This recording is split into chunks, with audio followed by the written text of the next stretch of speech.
साथियों नमस्कार। एक बार पुनः आप सभी विद्यार्थियों का हार्दिक स्वागत और अभिनंदन है आज की इस क्लास के अंदर। और आज का पेपर आपके बीच है दोस्तों पटवार सीधी भर्ती परीक्षा जो हुई थी, यानी पटवार का पिछला पेपर दोस्तों आपके सामने आ चुका है। 2020 की भर्ती थी। 24 अक्टूबर 2021 को ये संपन्न होती है तृतीय पारी। इससे पहले मैंने दोस्तों 2 पेपर करवा दिए थे, उनका लिंक आपको इसी वीडियो के डिस्क्रिप्शन के अंदर मिल जाएगा, तो वहाँ से आप देख सकते हो। तो ज़्यादा वक्त को ख़राब नहीं करेंगे। पहला प्रश्न आपके सामने दोस्तों, अक्सर में आपको पता है दोस्तों पटवार की भर्ती आने वाली है, नए जिले में बनेंगे, तो इस वजह से तो आपको पिछला पेपर ज़रूरी होता है जानना। और जो भी साथी इंतज़ार कर रहे हैं पिछले पेपर की, तो आपके सामने आ चुका है। चैनल पे नए हैं तो चैनल को सब्सक्राइब कर देना और पास में बने बेल आइकन को प्रेस कर देना। पहला प्रश्न आपकी स्क्रीन पे आ चुका है। 56 का मैदान स्थित है। 56 का जो मैदान है दोस्तों वो आपको बताया 56 नदी नाले 56 गांवों का समूह कह सकते हो, तो वो आपका प्रतापगढ़ या फिर बांसवाड़ा के बीच चित्तौड़ प्रतापगढ़ या फिर कौन सा आ जाता है, जिसके अंदर आपका करेक्ट आंसर जो आ जाता है दोस्तों कौन सा आएगा, यहाँ पर आपको डूंगरपुर नहीं, प्रतापगढ़ और बांसवाड़ा के बीच का मैदान कह सकते हो। इसके बाद देखिएगा अगला प्रश्न यहाँ से आपके बीच में आ चुका है कि सहरिया जनजाति राजस्थान के किस जिले में निवास करती है। सहरिया जनजाति की जब भी हम बात करते हैं तो शाहबाद और किशनगंज जो तहसील है 12 जिले की, वहाँ पर सर्वाधिक देखने को मिलती है। अब देखो दोस्तों, गंगानगर जिले से हनुमानगढ़ जिले का निर्माण हुआ था 12 जुलाई 1994। तो 12 जुलाई 1994 को यहाँ पर डी करेक्ट आंसर आपका हो जाता है। इसके बाद में हम बात करते हैं अगले, हमारे निम्न में से कछवाहा शासक ने मेणाओं को हराकर आमेर को अपनी राजधानी बनाया था। यानी एक कछवाहा शासक था जिसने मेणाओं को हराया और आमेर को अपनी राजधानी बनाया था। करेक्ट आंसर चौथे का सी यानी कोकिल देव हो जाता है। कौन हो जाता है? कोकिल देव। चलिए नेक्स्ट अगला प्रश्न देखिएगा। यहाँ से आपके बीच में राजस्थान उच्च न्यायालय यानी high court, Rajasthan high court की पीठ यानी बेंच जो है निम्न में से कहाँ स्थित है दोस्तों? जोधपुर या जयपुर? इनमें तो कोई दिक्कत नहीं है दोस्तों, जोधपुर होगी या फिर जयपुर होगी, तो यहाँ आपको कंफ्यूज नहीं होना है, क्योंकि यहाँ पर प्रधान पीठ पूछे तो जोधपुर है, लेकिन मुख्य जो पीठ या बेंच जो आ जाती है दोस्तों, उप पीठ कह सकते हो, वो आपके जयपुर के अंदर आ जाती है। छठा प्रश्न सुमेलित करना है आपके सामने दोस्तों। इस तरीके से कुछ आ चुका है, ये लीजिएगा।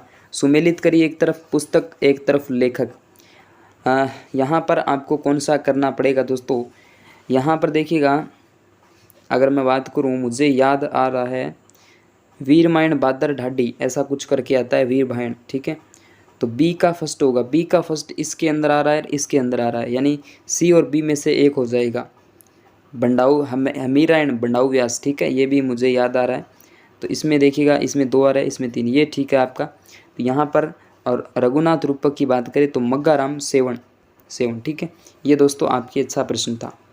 इसके बाद देखिएगा 1857 के नसीराबाद विद्रोह करने वाली बटालियन थी। नसीराबाद के अंदर जो 1857 की क्रांति राजस्थान के अंदर देखा जाए तो उसकी अगर चर्चा करें तो यहाँ पर 15वीं बंगाल नेटिव इन्फेंट्री थी, ठीक है, आपको ध्यान भी होगा, ठीक है, ये आपका राइट आंसर। राजस्थान में निम्न में से कौन सा नृत्य केवल पुरुषों द्वारा, कथक, तेरा ताली, कच्ची घोड़ी, कौन सा नृत्य जो है वो केवल और केवल पुरुषों द्वारा किया जाता है? इसमें महिला का नृत्य प्रदर्शित जरूर किया जाता है, लेकिन महिला भाग नहीं लेती, केवल पुरुष ही भाग लेते हैं। एक व्यावसायिक नृत्य कह सकते हैं इसको। शेखावटी क्षेत्र के अंतर्गत ये किया जाता है। कौन सा युगम असंगत है? असंगत पूछा, अर्थुणा के जैन मंदिर, ये तो बागड़ क्षेत्र के अंदर है, बांसवाड़ा डूंगरपुर, तो यही असंगत हो जाता है। हर्षद माता मंदिर आगानेरी दोसा, हर्षनाथ मंदिर सिक्कर, विभीषण का एकमात्र मंदिर कैथून कोटा के अंदर आ जाता है। तो अर्थुणा के मंदिर जो है वो बांसवाड़ा के मंदिर बने हुए बागड़ क्षेत्र, बागड़ के खजुराहो जिन्हें कहा जाता है, ठीक है। चलिए अगला प्रश्न, चौहान राजवंश के निम्नलिखित शासकों को कालानुक्रम में व्यवस्थित कीजिए। चौहान राजवंश की जब भी हम बात करते हैं तो यहाँ पर सबसे पहले अजय राज आएंगे, उसके बाद अरुणराज आएंगे, उसके बाद यहाँ पर विग्रह राज आएंगे, और उसके बाद में पृथ्वीराज सेकंड नहीं थर्ड आ जाएंगे, ठीक है। तो इसमें आपका सी करेक्ट आंसर हो जाएगा, सी याद रखिएगा। इसके बाद में निम्नलिखित सूची को सुमेलित करिए। सूची एक बार पुनः आपके बीच में आ चुकी है। कुंभलगढ़ अभ्यारण्य, एक तरफ अभ्यारण्य दे रखे हैं, एक तरफ आपके लोकेशन दे रखी जिला। कुंभलगढ़ अभ्यारण्य की बात करी तो ये राजसमंद के अंदर आ जाता है, ठीक है। एक का चौथा, तो एक का चौथा ठीक है। ए का चौथा अगर देखा जाए तो फिर ए का चौथा इसमें नहीं है, ए का चौथा ये वाला है, तो कहीं ना कहीं ए सही होगा। देखते हैं, चेक करते हैं। केवलादेव राष्ट्रीय उद्यान भरतपुर के अंदर है, तो बी का सी ठीक बात है। और मरु उद्यान जैसलमेर ठीक बात है। और टाइगर रिजर्व सरिस्का ठीक बात है। ये सही हो जाता है, एकदम करेक्ट आंसर आपका। चलिए नेक्स्ट अगला प्रश्न आपके बीच में। राजस्थान लोक सेवा आयोग के अध्यक्ष को निलंबित यानी हटा सकता है, कौन हटा सकता है? तो इसके अंदर आपको बता दूं, राजस्थान के जो गवर्नर होते हैं, राज्यपाल, वो हटा सकते हैं। ठीक है, अच्छा प्रश्न है। उसके बाद में आपके सामने एक तरफ पर्यटन स्थल है और दूसरी तरफ उनकी लोकेशन दी गई है।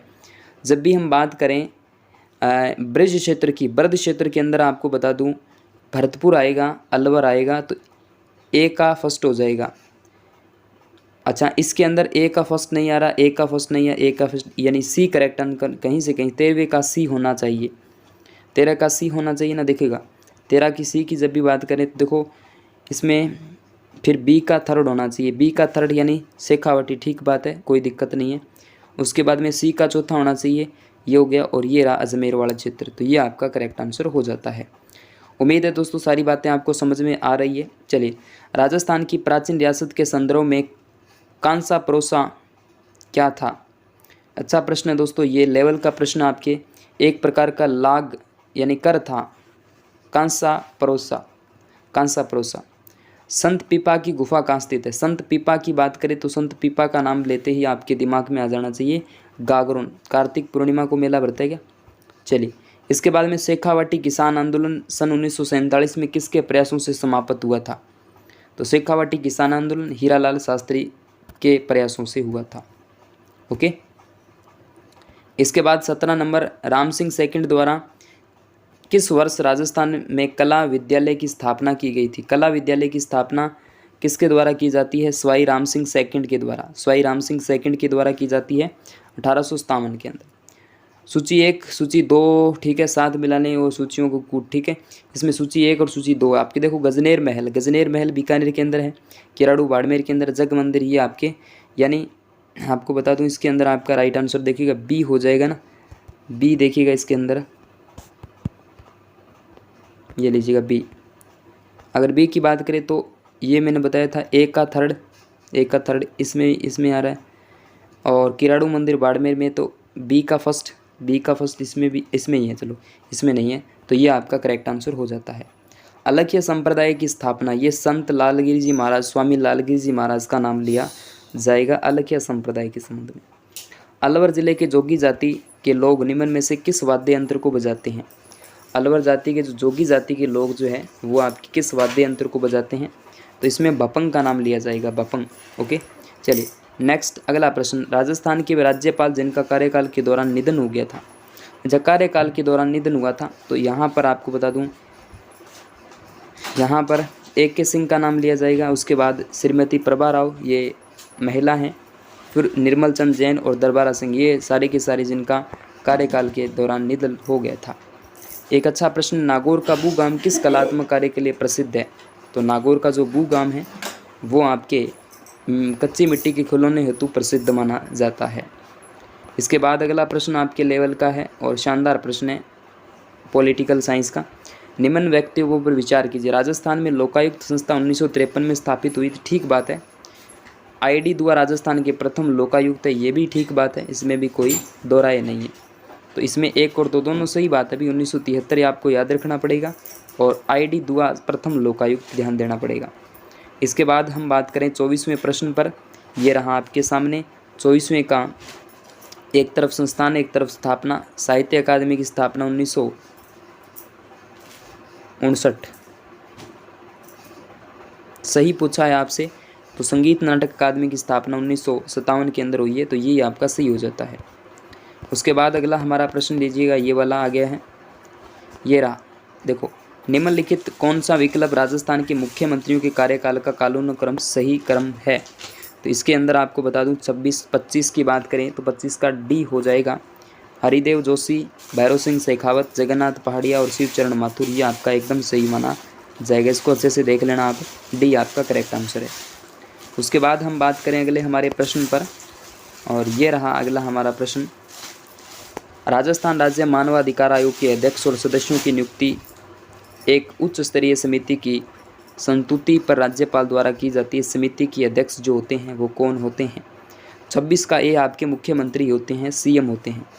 अशोकाष्टमी ये इम्पोर्टेंट है, कब मनाई जाती है? अशोकाष्टमी की जब भी हम बात करते हैं, अशोकाष्टमी की जब भी हम बात करेंगे दोस्तों, तो यहाँ पर आपको मैं बता देना चाहता हूँ 27 नंबर का करेक्ट आंसर डी चैत्र शुक्ल अष्टमी को आती है। चैत्र शुक्ल पक्ष में अष्टमी जो आती है वो शोकाष्टमी है। राजस्थान राज्य के प्रथम मुख्य सूचना आयुक्त ये कौन है? ये कौन है दोस्तों? 28 नंबर का सी श्री MD कोरानी।